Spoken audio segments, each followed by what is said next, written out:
तिरोड़ी तहसील के ग्राम आंजन बिहरी में शुक्रवार को राष्ट्रीय किसान मजदूर महासंघ और पठार संघर्ष समिति की संयुक्त बैठक हुई।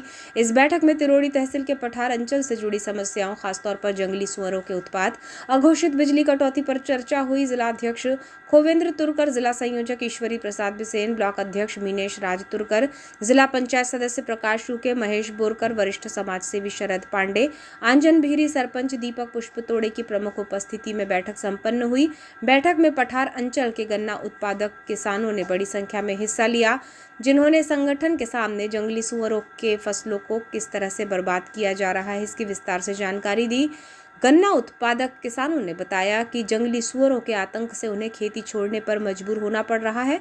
फसल बर्बादी के बाद शासन से उचित मुआवजा भी नहीं मिल पा रहा है। अघोषित बिजली कटौती से पठार अंचल में जनजीवन प्रभावित हो रहा है। इन समस्याओं को सुनने के बाद संगठन ने शीघ्र ही प्रशासनिक अधिकारियों को ज्ञापन सौंपकर RBC 6/4 के तहत तत्काल सर्वे कराकर मुआवजा प्रदान करने और बिजली विभाग के अधिकारियों से भी चर्चा करने का भरोसा दिया है। संगठन ने कहा कि अगर इन समस्याओं पर निराकरण नहीं निकाला गया तो दोनों संगठन मिलकर आंदोलन करेंगे। बैठक के दौरान राष्ट्रीय किसान मजदूर महासंघ का विस्तार करते हुए दीपक पुष्पतोड़े को तिरोड़ी तहसील का अध्यक्ष मनोनीत किया गया। कटंगी ब्लॉक के तिरोड़ी तहसील में किसानों की एक बैठक आयोजित की गई थी। यहाँ के किसानों की जो मुख्य समस्या वन्य प्राणी सुअर और बंदरों के द्वारा किसान की गन्ने की जो फसल है उसको व्यापक पैमाने पर नष्ट किया जा रहा है, जिससे यहाँ का किसान काफ़ी परेशान है और उसका काफ़ी नुकसान हो रहा है। उसका घर बार चलाना, परिवार की संचालन व्यवस्था करना बहुत मुश्किल हो गया है। इस विषय को लेकर साथ ही तिरोड़ी तहसील में राष्ट्रीय किसान मजदूर महासंघ के संगठन विस्तार को लेकर एक बड़ी बैठक आयोजित की गई थी, जिसमें समस्त तिरोड़ी तहसील के सारे किसान इकट्ठे हुए थे।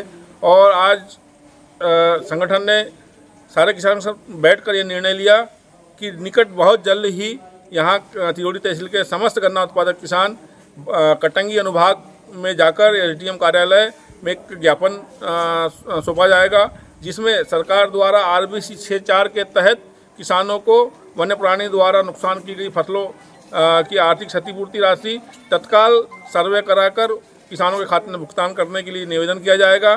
साथ ही यहाँ की जो सबसे बड़ी दूसरी समस्या है वो यह है कि जो डोमेस्टिक लाइट है वो लगभग आधे समय काट दी जाती है। किसान यहाँ का जो आम आदमी है तो बरसात के दिनों में जब मच्छरों की बहुतायत होती है गाँव में, लाइट के अभाव में वो उसका जो जीना है बड़ा मुश्किल दुभर हो चुका है।